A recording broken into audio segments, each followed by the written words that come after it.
Judul khotbah saya adalah Aku Datang Segera. Mari katakan setelah saya, Yesus datang segera.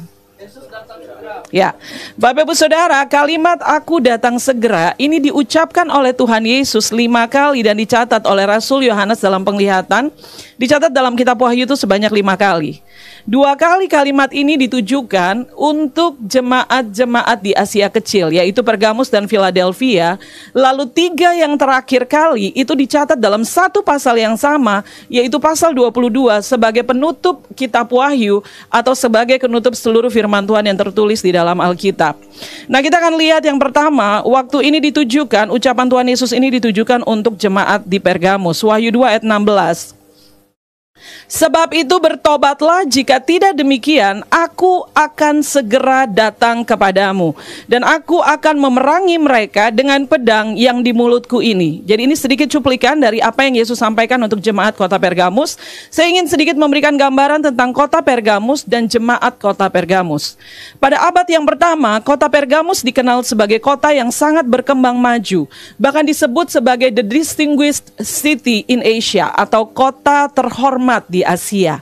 Berbeda dengan kota Efesus atau Smyrna yang terkenal sebagai kota perdagangan yang sangat kaya, kota Pergamus adalah ibu kota politik dan dikenal karena kemajuan pendidikan dan inovasinya.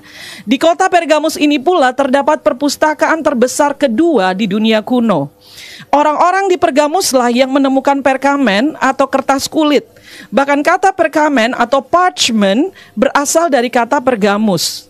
Nah, kota ini dikenal sebagai kota seni dan budaya dengan teater kelas dunia yang dapat menampung 10.000 orang per malam. Kota Pergamus sangat terkenal sebagai pusat kedokteran dan kesembuhan.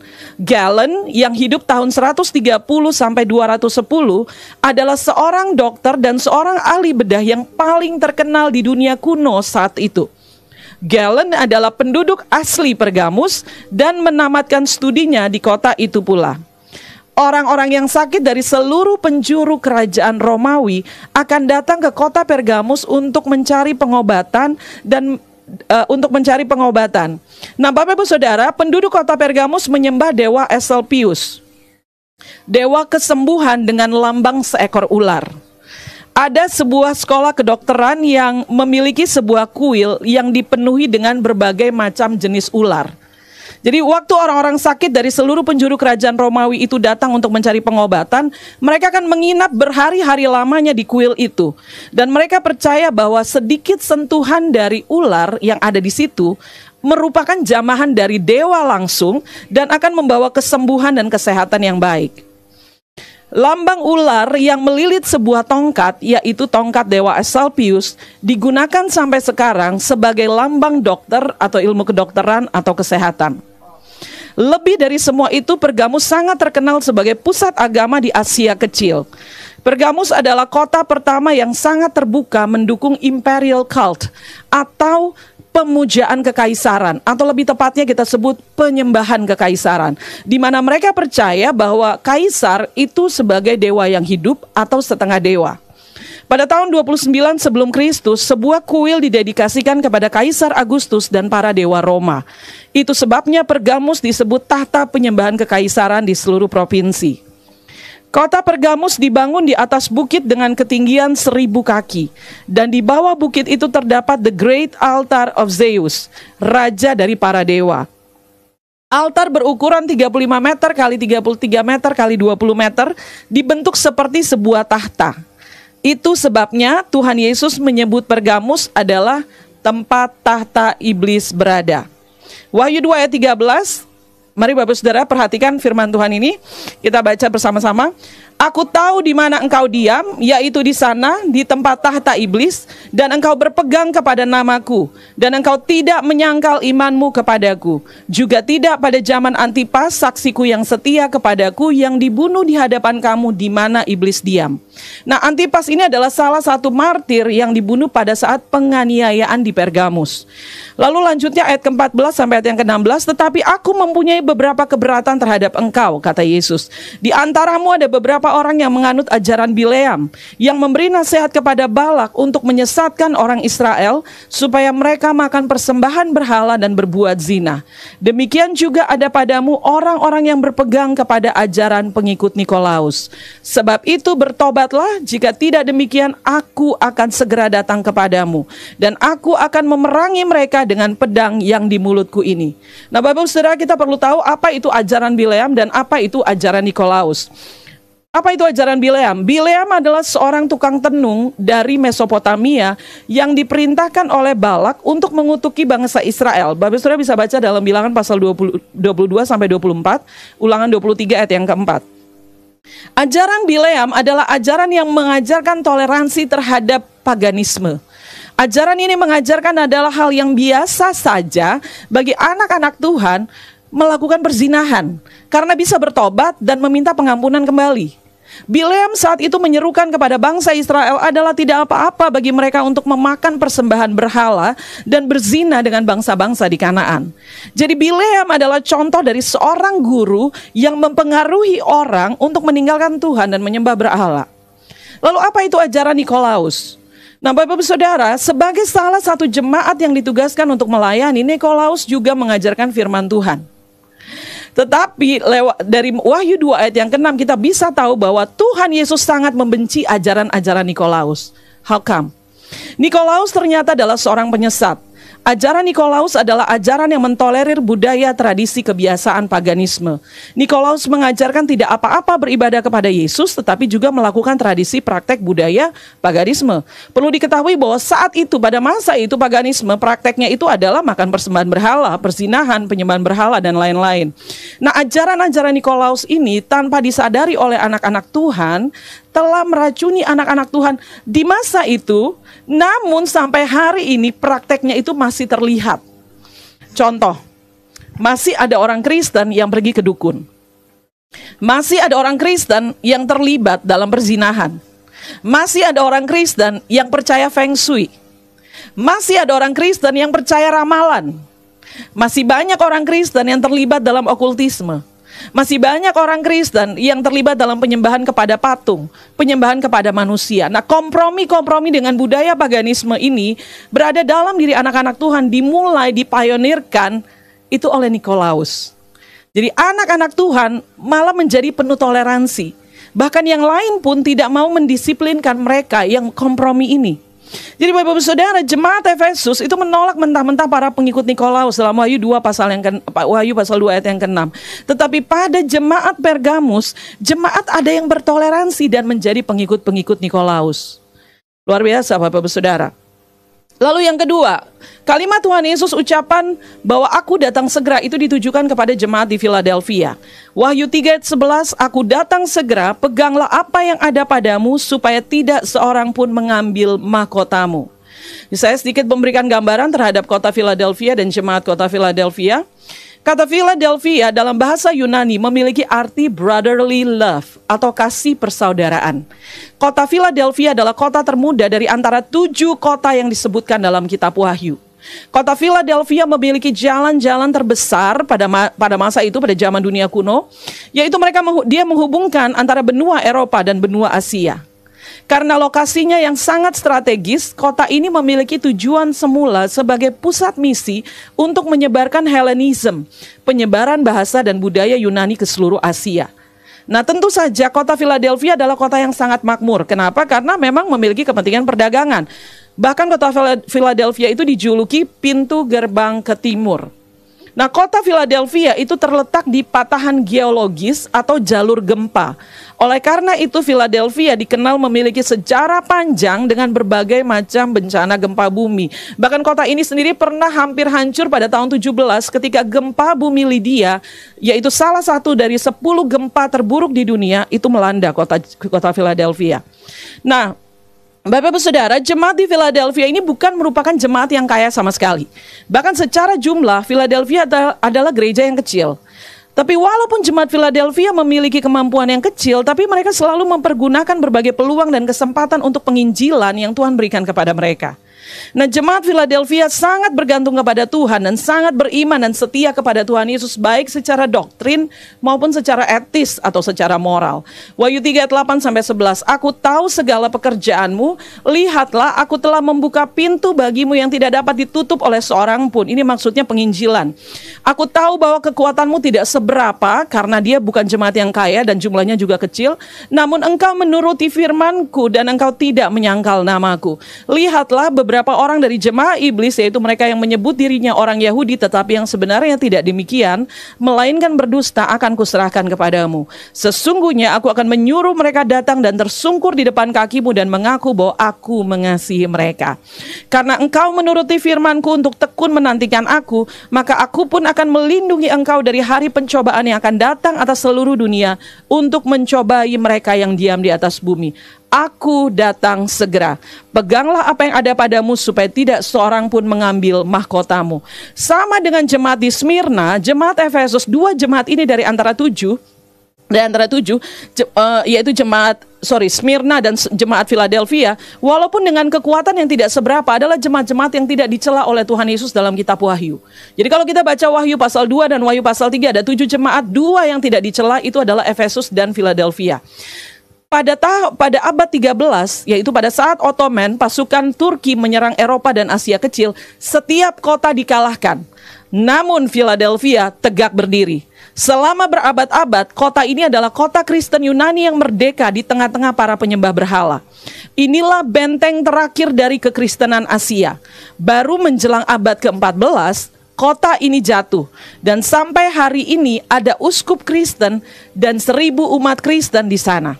Sampai hari ini. Semua gereja lain telah menjadi puing-puing, hanya gereja Smyrna dan Philadelphia yang tegak berdiri mengibarkan bendera iman Kristen. Bapak-Ibu Saudara, itu 2 ucapan aku datang segera yang ditujukan kepada Pergamus dan Philadelphia, dan 3 lainnya itu berada dalam satu pasal yang sama, yaitu pasal ke-22, yaitu di akhir kitab Wahyu. Jadi Bapak-Ibu Saudara, saya sendiri secara pribadi percaya, waktu seseorang membuat sebuah buku atau membuat sebuah karangan, inti dari ceritanya itu terletak di depan atau intinya terletak di belakang. Jadi yang di depan biasanya untuk menunjukkan kepada para pembacanya apa yang akan mereka baca, intisarinya.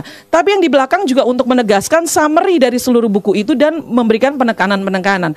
Jadi Bapak Ibu Saudara, luar biasa, kalimat aku datang segera ini 3 kali diucapkan dalam pasal yang sama. Aku datang segera, aku datang segera, aku datang segera, untuk memberikan penekanan bahwa kita harus siap menjelang kedatangan Tuhan.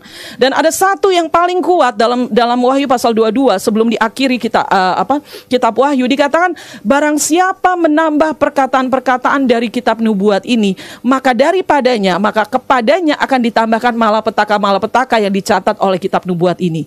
Dan barang siapa yang mengurangkan perkataan-perkataan dari kitab ini, maka bagiannya dari pohon kehidupan dan dari kota kudus akan diambil. Luar biasa Bapak-Ibu Saudara.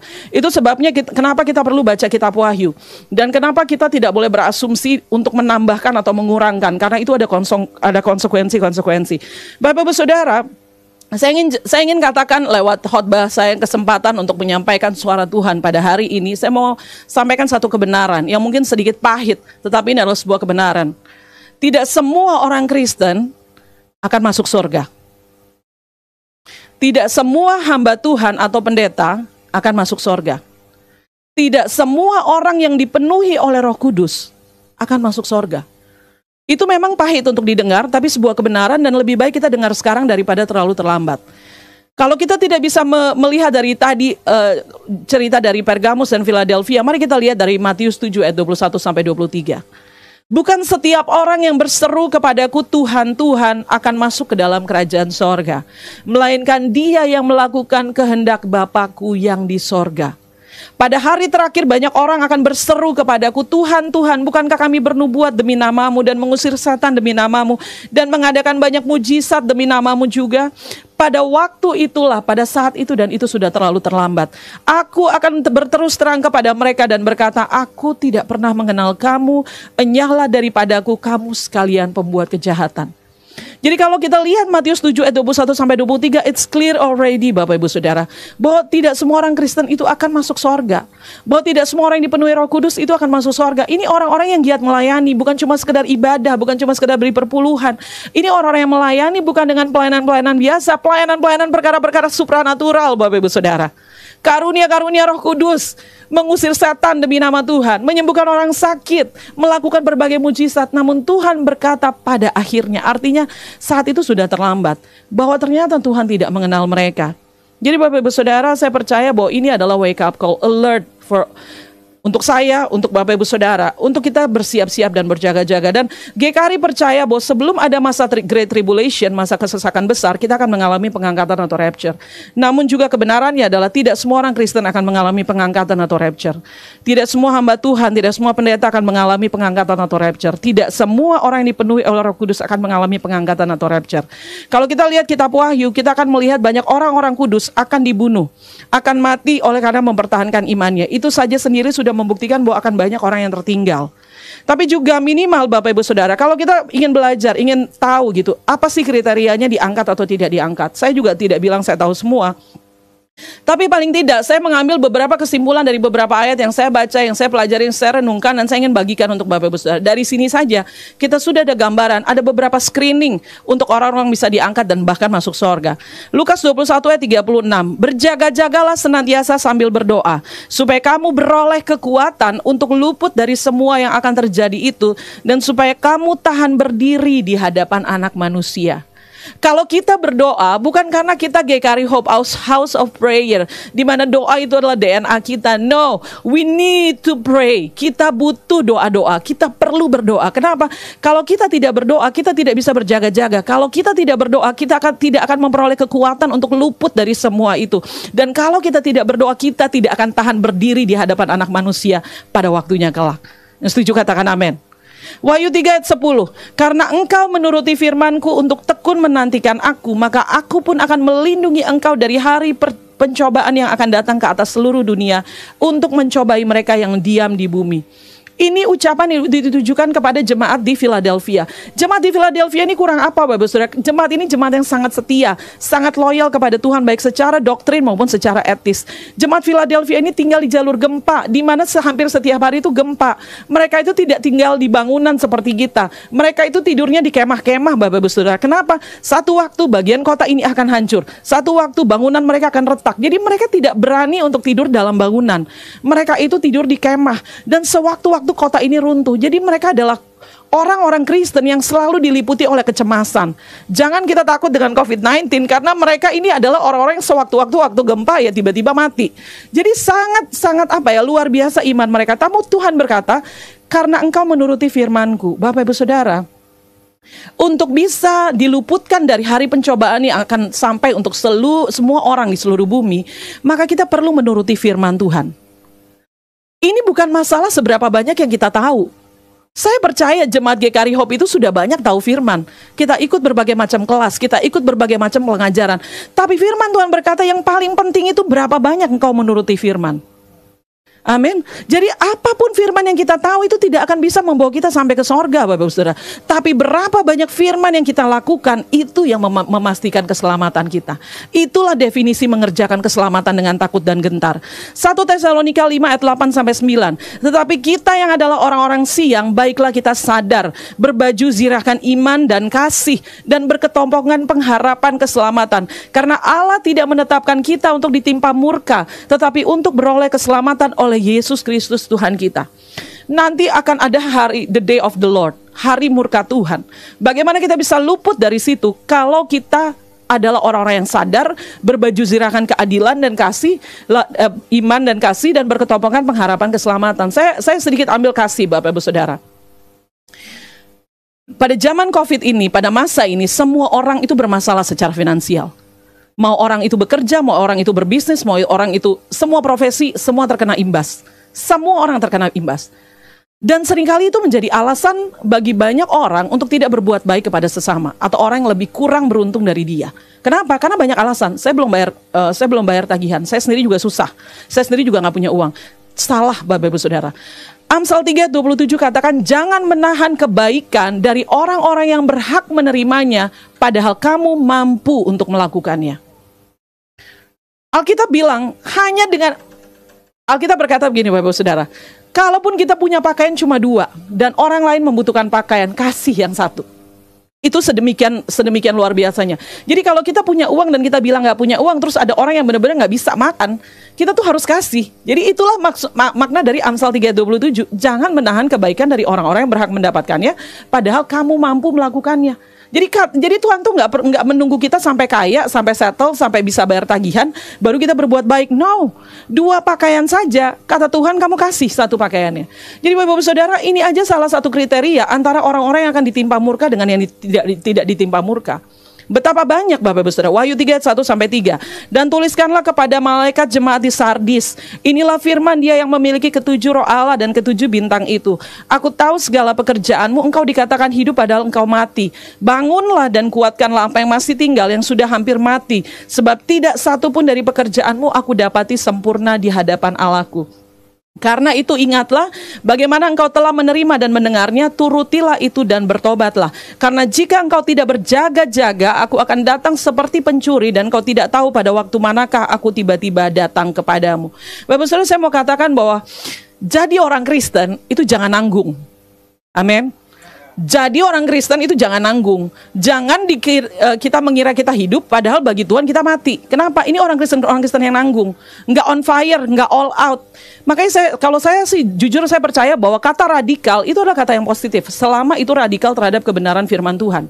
Karena kalau kita setengah-setengah, maka Tuhan katakan bagi Tuhan, di mata Tuhan tidak ada pekerjaanmu yang kudapati sempurna. Bayangin standarnya Tuhan, perfection. Jadi kalau kita mau jadi anak Tuhan, sungguh-sungguh all out, on fire, kita berdoa sungguh-sungguh all out, ibadah, melayani, memberi, semua tuh serba all out. Jangan nanggung. Yang nanggung-nanggung begini yang dikatakan engkau mengira hidup padahal mati. Dan Tuhan bilang, kamu harus bertobat. Kalau kamu bagian dari orang-orang Kristen yang seperti itu, engkau bagian dari orang Kristen seperti itu, bertobat. Kenapa? Karena Yesus datang akan menjadi seperti pencuri bagi orang-orang Kristen dengan jenis seperti ini. Dan kita akan kayak di ambush, kayak disergap. Tiba-tiba Tuhan datang, kita udah ketinggalan. Seperti begitu. Nah, Yakobus 5 ayat 7-9. Karena itu saudara-saudara bersabarlah sampai kepada kedatangan Tuhan. Sesungguhnya petani menantikan hasil yang berharga dari tanahnya, dan ia sabar sampai telah turun hujan musim gugur dan hujan musim semi. Kamu juga harus bersabar dan harus meneguhkan hatimu, karena kedatangan Tuhan sudah dekat. Saudara-saudara, janganlah kamu bersungut-sungut dan saling mempersalahkan, supaya kamu jangan dihukum. Sesungguhnya hakim telah berdiri di ambang pintu. Saudara-saudara, turutilah teladan dan penderitaan para nabi yang telah berbicara demi nama Tuhan. Sesungguhnya kami menyebut mereka berbahagia, yaitu mereka yang telah bertekun. Kamu telah mendengar tentang ketekunan Ayub, dan kamu telah tahu apa yang pada akhirnya disediakan Tuhan baginya. Karena Tuhan Maha Penyayang dan penuh belas kasihan. Bapak Saudara, kalau Bapak Saudara lihat Yakobus 5 ayat 7-9 ini, judulnya itu adalah bersabar dalam penderitaan. Jadi saya mau katakan untuk setiap Bapak Saudara yang sedang menantikan janji Tuhan, engkau berkata bahwa aku menantikan janji Tuhan, aku berdoa, aku lakukan semuanya, tapi itu belum terjadi, dan aku menjadi kecewa, dan aku bersungut-sungut mempersalahkan Tuhan. Tuhan, sekian tahun saya berdoa dan tidak ada jawaban yang engkau sudah janjikan. Engkau loh yang janjiin tapi nggak terjadi. Hari ini saya mau katakan kepada Bapak Ibu Saudara, bersabar dalam penderitaan. Bersabar dalam penderitaan sampai pada kedatangan Tuhan. Kenapa? Karena kalau kita tidak bersabar, maka kita akan jadi bersungut-sungut dan kita akan saling mempersalahkan. Dan itulah dosa bangsa Israel, sehingga mereka tidak masuk ke tanah Kanaan. Jadi saya ingin kita semua pastikan bahwa apapun yang kita alami sampai hari ini, kalaupun kita menderita, kalaupun kita belum melihat jawaban Tuhan, belum melihat janji Tuhan, bersabar sampai kedatangan Tuhan. Firman Tuhan berkata, turutilah teladan dan penderitaan para nabi. Bayangin Bapak Ibu Saudara, dari 5 jawatan, cuma 1 jawatan yang paling banyak penderitaannya, yaitu para nabi. Makanya Alkitab berkata, turutilah teladan dan penderitaan para nabi. Kenapa? Karena dari dulu sampai sekarang para nabi berbicara atas nama Tuhan. Apakah orang menyambut itu dengan sorak-sorai dan tepuk tangan dan ya saya akan melakukannya, iya kami akan melakukannya? No. Para nabi itu setiap kali menyampaikan firman Tuhan itu ditolak. Para nabi itu menyampaikan firman Tuhan atau suara Tuhan itu dianiaya, Bapak Saudara. Tidak sedikit yang menjadi martir. Seluruh kitab dari Perjanjian Lama sampai Perjanjian Baru itu menceritakan, dan sampai hari ini pun para nabi juga tidak selalu disambut dengan antusias. Jadi inilah yang dikatakan bahwa kita harus melihat bahwa para nabi itu menderita lebih banyak dari kebanyakan orang. Makanya turutilah teladan mereka. Dan di sini dikatakan juga kamu harus belajar dari ketekunan Ayub. Kurang apa penderitaan Ayub? Ayub itu menderita luar biasa. Sampai badannya sendiri menderita. Tapi Tuhan berkata, untuk bisa siap dan untuk bisa berjaga-jaga, kamu harus bersabar dalam berbagai penderitaan. Jadi Bapak Ibu Saudara, sebenarnya apa yang Tuhan taruh dalam hati saya untuk khotbah hari ini itu dua hal. Yang pertama, saya ingin pastikan seluruh jemaat Hope tidak ada yang tiba-tiba kaget pada saat Tuhan bilang, aku tidak mengenal kamu. Padahal kita melayani, padahal kita melakukan perkara-perkara supranatural, tapi Tuhan bilang, aku tidak mengenal kamu. And when it comes, it will be too late, Bapak Ibu Saudara. Jadi kita ingin pastikan kenapa sih kok bisa ada orang-orang yang tidak sadar hal seperti ini. Jadi Bapak Ibu Saudara, kekristenan itu bukan jaminan, bergerak dengan kuasa dan karunia Tuhan itu bukan jaminan. Jadi kita perlu memahami jawabannya adalah perbedaan antara kemuliaan Tuhan dengan pengurapan Tuhan. Kita perlu memahami perbedaan antara kemuliaan Tuhan dan pengurapan Tuhan. Yang kedua, Bapak Saudara, yang Tuhan taruh dalam hati saya dalam menyusun khotbah ini adalah kita ini lagi mengalami pandemi COVID-19. Semua orang tuh takut. Ya, Alkitab berkata ini baru permulaan penderitaan. Jadi kalau yang dibilang permulaan, ini baru hal yang kecil. Akan ada hal-hal yang lebih besar di masa depan. Nah, apa jaminannya bagi orang percaya? Apa jaminannya bagi kita semua anak-anak Tuhan yang berkata, yang percaya bahwa firman Tuhan bilang bahwa kita ini overcomer, kita ini orang yang lebih dari pemenang. Jadi Bapak Ibu Saudara, ada jawabannya. Kekuatan untuk melewati tantangan-tantangan hari ini dan tantangan yang akan terjadi, jawabannya adalah dengan memperbesar pengurapan kita. Katakan setelah saya, memperbesar pengurapan kita. Jadi satu hal yang Tuhan taruh berbulan-bulan lamanya, how to nourish your anointing. Bagaimana caranya memperbesar pengurapan? Bagaimana caranya memperbesar pengurapan? Karena gini Bapak Saudara, Alkitab berkata bahwa kita semua akan melakukan perkara-perkara yang besar, yang jauh lebih besar dari apa yang Yesus lakukan. Betul ya? Jadi kita akan melakukan perkara-perkara supranatural yang besar. Kita akan menginjak kalajengking dan ular. Kita akan meminum racun maut tapi kita tidak mati. Nah, itu nggak serta-merta. Kita nggak serta-merta kita lahir baru, terima Roh Kudus, tiba-tiba ya udah ada kalajengking kita injak aja, ada ular kita injak aja, ada racun kita minum aja. Nggak bisa Bapak Saudara. Pengurapan itu dibangun. Katakan pengurapan itu dibangun. Pengurapan itu dibangun. Kita lewat nih di satu bangsal rumah sakit yang merawat pasien COVID-19. Apakah waktu kita lewat bayangan kita menyembuhkan orang sakit? Waktu kita kibarkan sapu tangan kita, apakah sapu tangan itu akhirnya menyembuhkan orang sakit? Nah, kalau itu belum terjadi, berarti kita tahu saya harus memperbesar kapasitas pengurapan saya. Amin. Jadi bukan berarti janji Tuhan itu bohong, tapi kita harus lakukan bagian kita. Yang setuju katakan amin.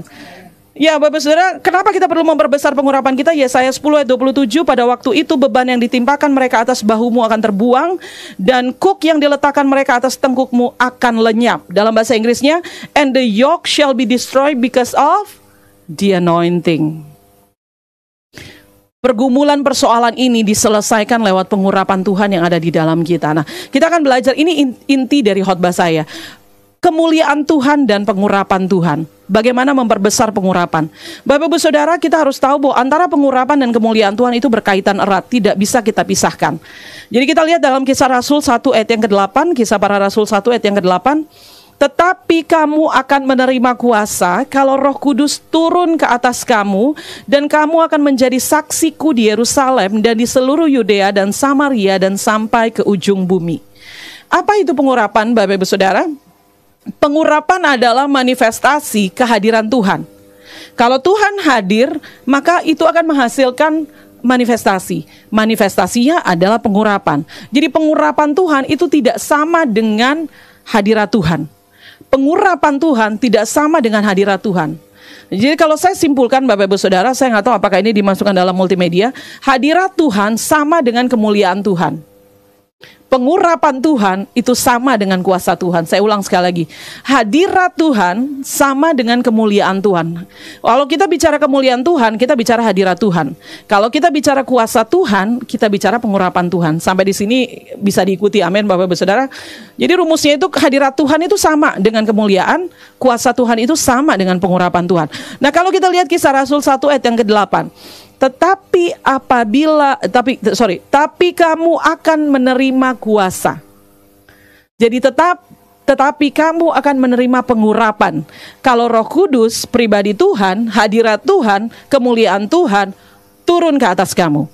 Dan kamu akan menjadi saksiku dan seterusnya dan seterusnya.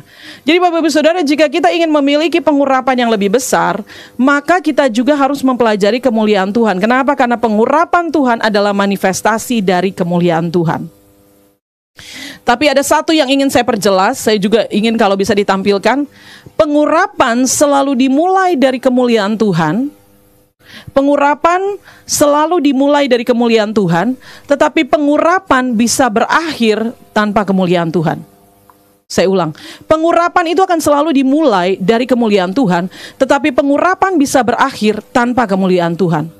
Kalau seseorang memiliki kuasa Tuhan di dalam dirinya, tidak mungkin tidak, dia pasti pernah mengalami kemuliaan Tuhan atau hadirat Tuhan, sehingga itu menghasilkan pengurapan dalam dirinya. Tetapi dia bisa tidak sadar waktu kemuliaan Tuhan itu meninggalkan dia.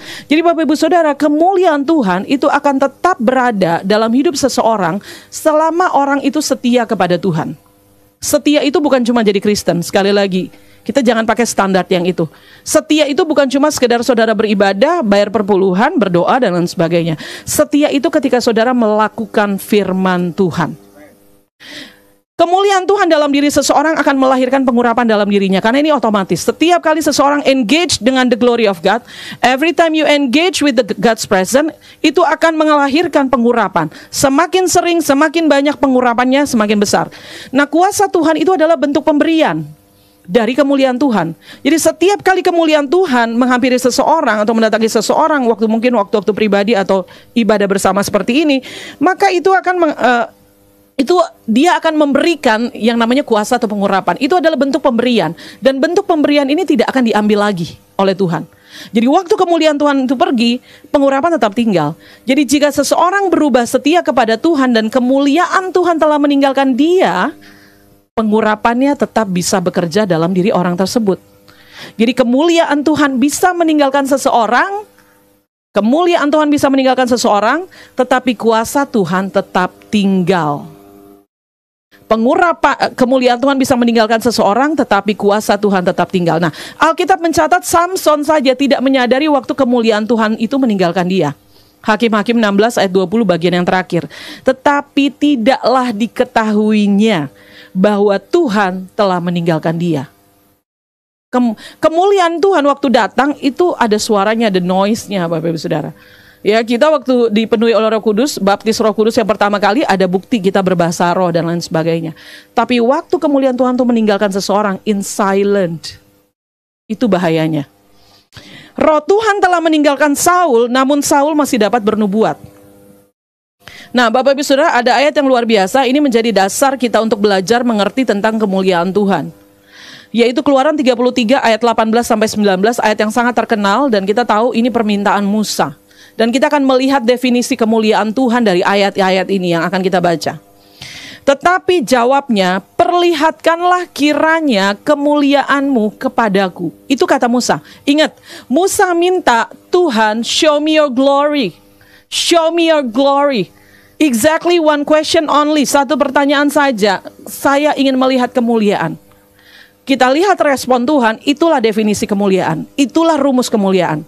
Tetapi firman-Nya, jawab Tuhan, aku akan melewatkan segenap kegemilanganku dari depanmu. Melewatkan segenap kegemilangan bukan aku tidak akan menunjukkan, tapi aku akan memperlihatkannya sedikit.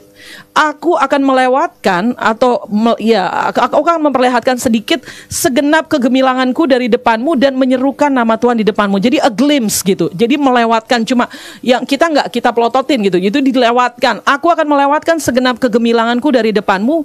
Itu adalah hadirat Tuhan. Yang setuju katakan amin. Karena Tuhan menunjukkan dirinya segenap kegemilangan dari depan kita. Lalu menyerukan nama Tuhan di depanmu. Ini bukan Musa yang sebut nama Tuhan, ini Tuhan yang menyebut namanya sendiri. Itu adalah definisi kemuliaan Tuhan. Hadirat Tuhan, nama Tuhan, lalu aku akan memberi kasih karunia kepada siapa ku beri kasih karunia dan mengasihani siapa yang ku kasih. Jadi yang ketiga, kemuliaan Tuhan itu artinya juga kasih karunia Tuhan. Jadi kalau kita bicara tentang, lalu ayat 20 lagi firmannya, engkau tidak tahan memandang wajahku. Jadi wajah Tuhan itu juga adalah bentuk kemuliaan Tuhan. Jadi Tuhan bilang, kamu gak sanggup lihat wajahku karena Musa minta kemuliaan. Tetapi aku akan melewatkan segenap kegemilanganku dari depanmu dan menyerukan nama Tuhan di depanmu, namaku sendiri kata Tuhan, dan memberi kasih karunia. Jadi apa itu kemuliaan? Kemuliaan Tuhan itu adalah pribadi Tuhan, hadirat Tuhan, nama Tuhan, wajah Tuhan, kasih karunia Tuhan. It's all the same thing. Kemuliaan Tuhan itu hadirat Tuhan, itu nama Tuhan, itu wajah Tuhan, itu kasih karunia Tuhan. Nah, itu jawaban Tuhan dari permintaan Musa. Lalu apa actionnya Tuhan? Apa tindakan Tuhan? Jadi di dalam pasal berikutnya, Keluaran pasal 34 ayat 5 sampai 7, actionnya. Jadi Tuhan menjawab dia bahwa aku akan melewatkan segenap kegemilanganku, aku akan menyerukan nama Tuhan Allahmu, aku akan memberikan kamu kasih karunia karena kamu tidak akan tahan memandang wajahku. Lalu Tuhan bertindak, ayat 34. Turunlah Allah dalam awan. Katakan setelah saya, ini hadirat Tuhan. Ini cara Tuhan menunjukkan dirinya. Turunlah Allah dalam awan lalu berdiri di sana. Katakan ini hadirat Tuhan. Ini kemuliaan Tuhan, hadirat Tuhan. Dekat Musa dan menyerukan nama Tuhan. Jadi nama Tuhan itu adalah kemuliaan Tuhan. Berjalanlah Tuhan lewat dari depannya, hadirat Tuhan. Dan berseru. Dia berseru namanya sendiri. Tuhan, Tuhan, Allah penyayang dan pengasih, panjang sabar, berlimpah kasihnya dan setianya, yang meneguhkan kasih setianya kepada beribu-ribu orang, yang mengampuni kesalahan, pelanggaran dan dosa, tetapi tidaklah sekali-kali membebaskan orang yang bersalah dari hukuman, yang membalaskan kesalahan bapa kepada anak-anaknya dan cucunya, kepada keturunan yang ketiga dan keempat. Itu atribut Tuhan, sifat-sifat Tuhan, itulah kemuliaan Tuhan. Tuhan Allah yang setia, dia akan melimpahkan kasih setianya kepada orang yang setia kepadanya in 1,000 generation. Tapi kalau kita berdosa, dia murka, murkanya dibatasi sampai keturunan keempat. Bapak Saudara, Allah kita tuh luar biasa. Jadi Bapak Saudara, ketika Musa meminta Tuhan untuk memperlihatkan kemuliaannya, konklusinya, ketika Musa minta Tuhan memperlihatkan kemuliaannya, yang Tuhan tunjukkan dirinya. Tuhan tunjukkan namanya, sifatnya, atributnya, pribadinya. Makanya ini sayang kalau nggak ditulis dalam multimedia. Hadirat Tuhan itu sama dengan pribadi Tuhan, sama dengan kemuliaan Tuhan, sama dengan nama Tuhan. Ini ada di dalam catatan khotbah saya. Hadirat Tuhan itu sama persis dengan pribadi Tuhan, sama persis dengan kemuliaan Tuhan, sama persis dengan nama Tuhan. Mungkin saya harus tambahkan, sama persis dengan wajah Tuhan.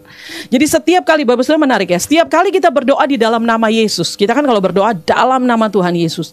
Jadi nama Yesus itu adalah kemuliaan Tuhan. Jadi waktu kita berdoa di dalam nama Tuhan Yesus, orang ini sembuh atau masalah saya diselesaikan, kita sedang membawa kemuliaan Tuhan itu sampai ke hadirat Tuhan. Yang mengerti maksud saya katakan amin. Nah Bapak Saudara, mari kita lihat dari Mazmur 100 yang ketiga ayat yang ke-7. Mazmur 103 ayat yang ke-7 ini ayat yang sangat terkenal dan saya juga ingin kita clear di sini. Ia telah memperkenalkan jalan-jalannya kepada Musa, perbuatan-perbuatannya kepada orang Israel. Kenapa saya perlu katakan ini Bapak Saudara? Kalau kita lihat, Daud mencatat bahwa Musa itu kenal jalan-jalan Tuhan, tetapi bangsa Israel itu kenal perbuatan-perbuatan Tuhan. Jadi perbuatan-perbuatan Tuhan itu sama dengan kuasa Tuhan, itu sama dengan pengurapan Tuhan. Ya, Musa kenal jalan-jalan Tuhan.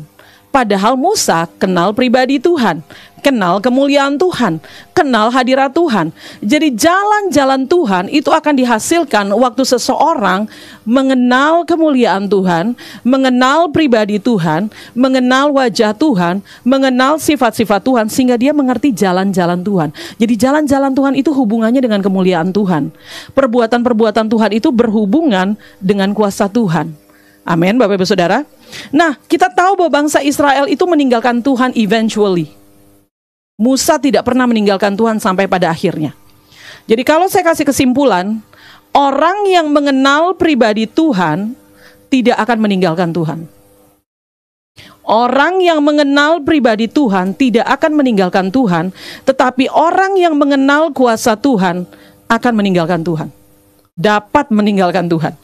Jadi Bapak Ibu Saudara, yang kita perlukan dua-duanya, kemuliaan Tuhan dan pengurapan. Kalau kita tidak bergerak dengan pengurapan, kita juga jadinya tuh nggak ada use juga di dunia ini. Kita harusnya bisa lakukan pekerjaan-pekerjaan yang besar. Tapi hanya pengurapan saja, hanya karunia saja, hanya kuasa saja, kita bisa meninggalkan Tuhan. Jadi kita perlu keduanya. Nah Bapak Ibu Saudara, ini sedikit yang perlu saya luruskan. Kenapa saya katakan tadi saya perlu luruskan Mazmur 103 ayat 7, kaitannya dengan Yesaya 55 ayat 8 sampai 9.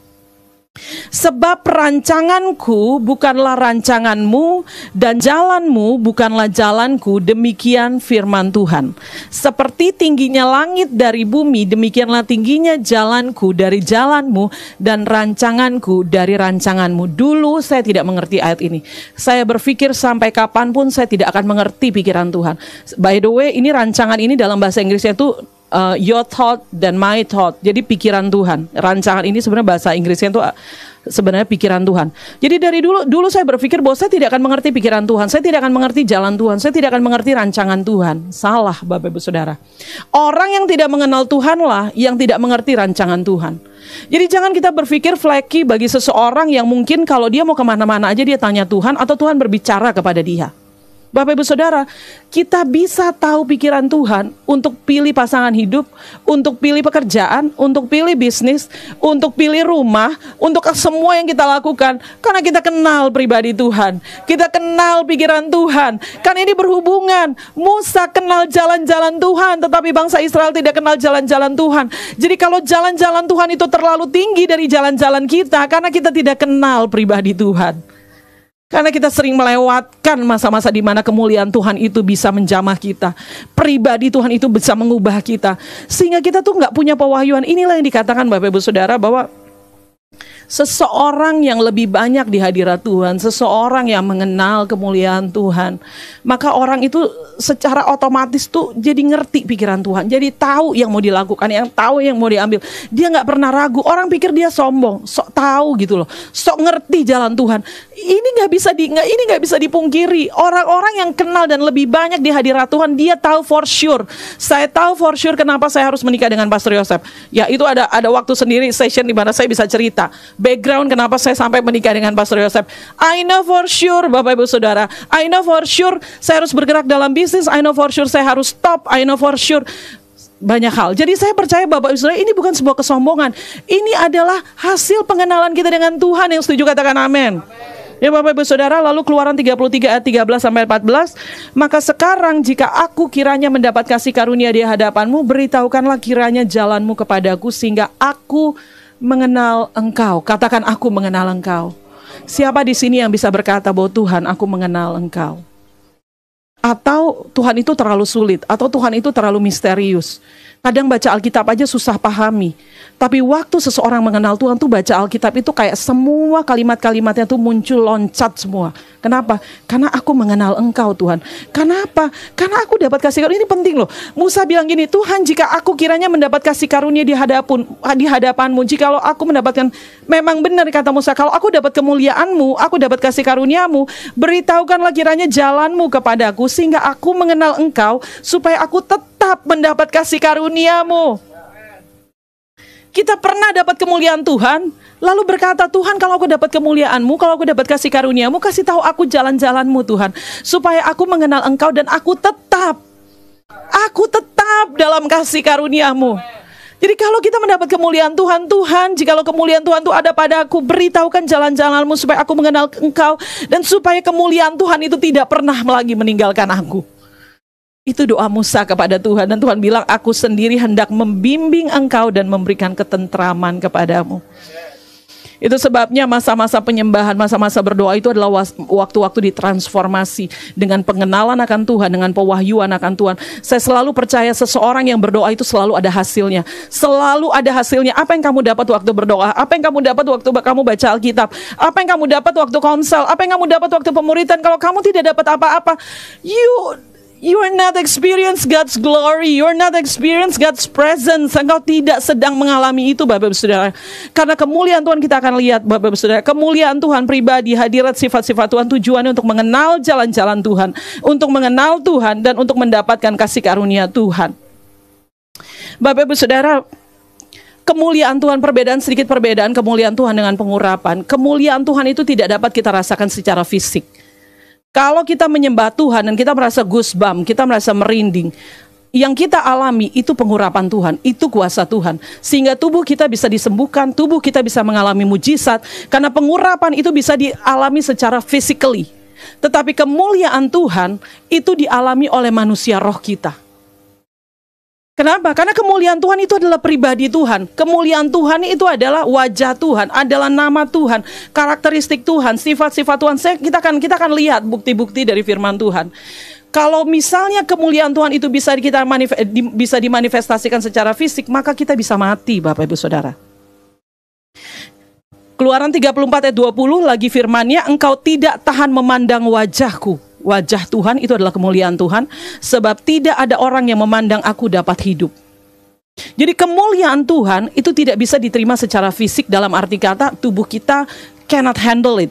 Keluaran 19 ayat 20-21, lalu turunlah Tuhan ke atas gunung Sinai, ke atas puncak gunung itu. Maka Tuhan memanggil Musa ke gunung itu dan naiklah Musa ke atas. Kemudian Tuhan berfirman kepada Musa, turunlah, peringatkanlah kepada bangsa itu, supaya mereka jangan menembus mendapatkan Tuhan hendak melihat-lihat. Sebab tentulah banyak dari mereka akan binasa. Kemuliaan Tuhan tuh nggak bisa untuk dilihat-lihat secara fisik. Itu akan membawa kebinasaan bagi tubuh fisik kita. Jadi kuasa Tuhan bisa dirasakan secara fisik, tetapi kemuliaan Tuhan itu dikenal atau diketahui secara pribadi. Seseorang berdoa, kemuliaan Tuhan hits him, dan dia jadi kenal Tuhan. Suddenly, kayak Paulus. Orang yang sangat berdosa, orang yang sangat jahat, suddenly the presence of God, Tuhan menghampiri dia, Tuhan memperkenalkan dirinya kepada Paulus, suddenly dia berubah, suddenly dia tahu. Itu yang namanya dikenal, kemuliaan Tuhan itu dikenal, kemuliaan Tuhan itu diketahui, pribadi Tuhan. Bahkan Paulus mencatat lebih banyak pewahyuan dari murid-murid Yesus yang lain, bahkan Paulus tidak pernah hidup bersama Yesus. Kenapa? Karena dia lebih banyak di dalam hadirat Tuhan, mengalami lebih banyak kemuliaan Tuhan. Itu pendapat saya secara pribadi. Nah, Musa sendiri kalau memang kemuliaan Tuhan itu bisa dirasakan secara fisik, Musa sendiri tidak menyadari kemuliaan Tuhan waktu dia selesai berbicara dengan Tuhan, sehingga raut wajahnya berubah. Keluaran 34 ayat 29. Ketika Musa turun dari gunung Sinai, kedua loh hukum Allah ada di tangan Musa ketika ia turun dari gunung itu. Tidaklah ia tahu. Ia tidak tahu, Musa tidak tahu bahwa kulit mukanya bercahaya oleh karena ia telah berbicara dengan Tuhan. Jadi dia nggak merasa terlalu bagaimana karena dia jadi memahami jalan Tuhan. Tujuan dia berbicara dengan Tuhan tuh tiba-tiba jadi transformasi. Tapi kalau melihat secara fisik, manifestasi secara fisik nggak terlalu kelihatan. Bahkan orang lain yang melihat, Musa wajahmu berubah. Sama seperti Yesus waktu dimuliakan di atas gunung, yang bisa melihat perubahannya siapa? Murid-muridnya. Murid-muridnya yang melihat raut wajah Yesus berubah, pakaian Yesus berubah jadi putih berkilauan. Bahkan dia bilang, dalam kitab Markus dikatakan, nggak ada orang yang menggelantang pakaian bisa seputih ini. Orang lain yang melihat. Jadi orang lain yang berada dalam kemuliaan Tuhan itu kadang tidak menyadari hal seperti itu. Bahkan waktu mereka masuk dalam awan, Lukas 9 ayat 34, sementara ia berkata demikian, datanglah awan kemuliaan Tuhan menaungi mereka, termasuk murid-muridnya. Tuhan Yesus, Elia dan Musa. Dan ketika mereka masuk ke dalam awan itu, takutlah mereka. Ini termasuk orang yang sebenarnya hanya menyaksikan kemuliaan Tuhan itu datang, mereka tuh jadi takut. Bayangkan kalau malam ini Tuhan Yesus hadir di kamar tidur saudara. Kira-kira saudara bisa melihat atau saudara tersungkur, saudara menutup wajah, memalingkan, karena kemuliaan Tuhan itu kalau dimanifestasikan secara fisik, kita bisa mati. Jadi tujuan kemuliaan Tuhan itu Keluaran 33 ayat 13, sehingga aku mengenal engkau. Jadi Bapak Saudara, Musa tidak tahu bahwa kulit wajahnya bercahaya karena dia telah berbicara dengan Tuhan, bersentuhan dengan kemuliaan Tuhan. Adam dan Hawa. Adam sendiri sebenarnya baru sadar dia telanjang waktu dia berdosa atau waktu kemuliaan Tuhan itu meninggalkan dia. Jadi sebenarnya Adam dan Hawa itu sebelumnya tidak telanjang, Bapak Ibu Saudara. Adam dan Hawa tidak sadar bahwa dia memiliki pakaian, the garment of the glory of God. Mereka memiliki pakaian kemuliaan Tuhan. Mereka tidak sadar itu secara fisik. Tetapi waktu kemuliaan Tuhan meninggalkan mereka, baru mereka sadar mereka telanjang. Baru mereka sadar untuk menyemat daun pohon ara untuk menjadikan pakaian bagi mereka. Nah, Bapak Ibu Saudara, beberapa ayat terakhir, 2 Korintus 3 ayat 17-18, sebab Tuhan adalah roh, dan di mana roh Allah, di situ ada kemerdekaan. Jadi kita harus benar-benar memahami bahwa Allah kita itu roh. Allah kita roh. Dan kita semua mencerminkan kemuliaan Tuhan dengan muka yang tidak berselubung. Dan karena kemuliaan itu datangnya dari Tuhan yang adalah roh, maka kita diubah menjadi serupa dengan gambarnya dalam kemuliaan yang semakin besar. Jadi tujuan kemuliaan Tuhan adalah mengubah kita menjadi serupa seperti gambarnya. Seperti Paulus, dari Saulus jadi Paulus. Jadi gunanya kemuliaan Tuhan itu adalah supaya kita jadi serupa. Kenapa? Karena kita kenal Tuhan. Kita tahu jalan-jalannya. Kita kenal pribadinya. Kita tahu sifatnya. Gak perlu dikasih tahu. Kita tahu Tuhan akan marah kalau saya lakukan ini. Saya tahu kalau Tuhan akan disenangkan kalau saya lakukan ini. Kita kenal Tuhan. Itu gunanya kemuliaan Tuhan. Dan kemuliaan Tuhan jelas melahirkan pengurapan.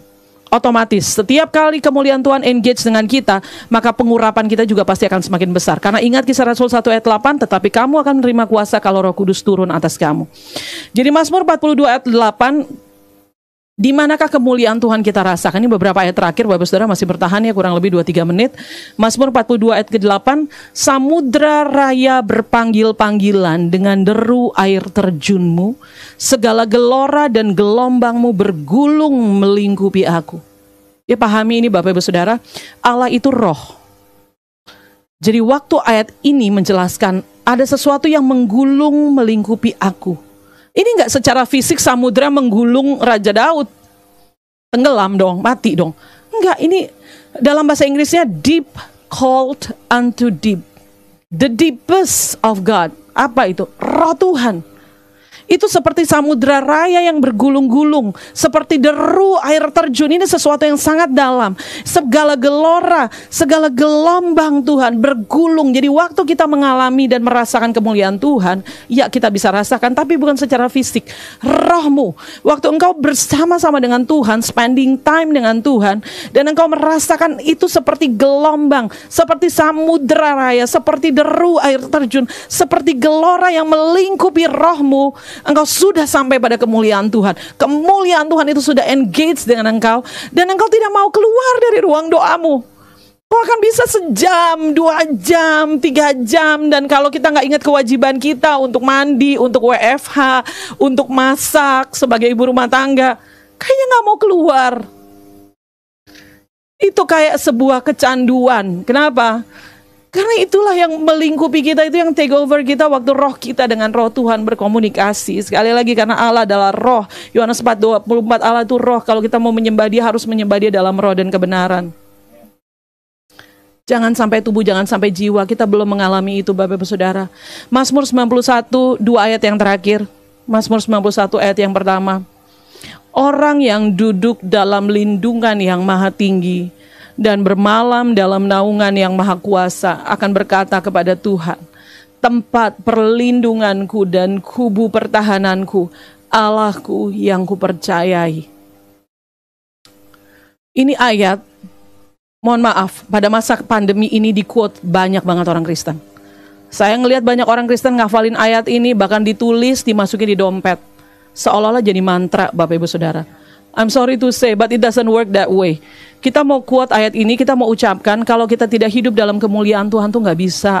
Kenapa? Duduk dalam lindungan yang maha tinggi, itu di dalam kemuliaan Tuhan. Bermalam dalam naungan yang maha kuasa, itu experiencing God's glory. Saya katakan duduk dalam lindungan maha tinggi, kita spending time pagi atau siang hari. Kita spending time dengan Tuhan malam hari, bermalam dalam naungan yang maha kuasa. Baru kita bisa terima all the benefits of Psalm 91. Barulah kita melihat 1,000 orang rebah di sisiku dan 10,000 di sebelah kananku. Itu tidak akan menimpa aku. barulah kita merasakan itu. Tapi kalau kita belum mengalami kemuliaan Tuhan, kita belum duduk dalam kemuliaan Tuhan, kita belum bermalam dalam kemuliaan Tuhan, it doesn't work. It doesn't work.